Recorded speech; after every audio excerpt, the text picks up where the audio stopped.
കഴിഞ്ഞ ആഴ്ചയിലെ അവസാന 2 ദിവസങ്ങളിൽ 8 ഇടങ്ങളിലാണ് പക്ഷിപ്പനി സ്ഥിരീകരിച്ചത്. 3 മാസത്തിനിടെ 24 ഇടത്തും. ചേന്നമ്പള്ളിപ്പുറം, കടക്കരപ്പള്ളി, കഞ്ഞിക്കുഴി പഞ്ചായത്തുകളിൽ നിന്ന് അവസാനം അയച്ച സാമ്പിളുകളുടെ പരിശോധനാഫലം വന്നിട്ടില്ല. രോഗബാധിത മേഖലകളിൽ വളർത്തുപക്ഷികളെ കൊന്നൊടുക്കുന്നത് തുടരുകയാണ്.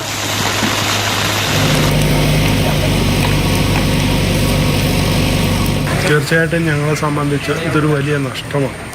കാരണം ഞങ്ങളുടെ ഉപജീവന മാർഗമാണ്, ഞങ്ങൾ ജീവിക്കുന്നത് ഇതുകൊണ്ടാണ്. ഇപ്പോൾ 3 മാസത്തേക്ക് കോഴി വളർത്തരുത് എന്നുള്ള ഒരു ഓർഡറും കൂടി വന്നതോടുകൂടി കർഷകർ പ്രതിസന്ധിയിലായി. നഷ്ടം 200 രൂപ വെച്ച് തരും എന്നാണ് പറയുന്നത്. അത് മാത്രം പോരാ, ഞങ്ങൾക്ക് സൗജന്യ റേഷൻ വേണം. ഞങ്ങൾക്ക് സൗജന്യമായിട്ട് ഞങ്ങളുടെ ജീവിത ചെലവിനാവശ്യമായ പണം അതെല്ലാം സർക്കാർ തരണം എന്നുള്ളതാണ് എനിക്ക് പറയുന്നത്. വളർത്തുപക്ഷികൾക്ക് പുറമെ കാക്കയ്ക്കും പരുന്തിനും രോഗം ബാധിച്ചത് ആശങ്കയുണ്ടാക്കുന്നു.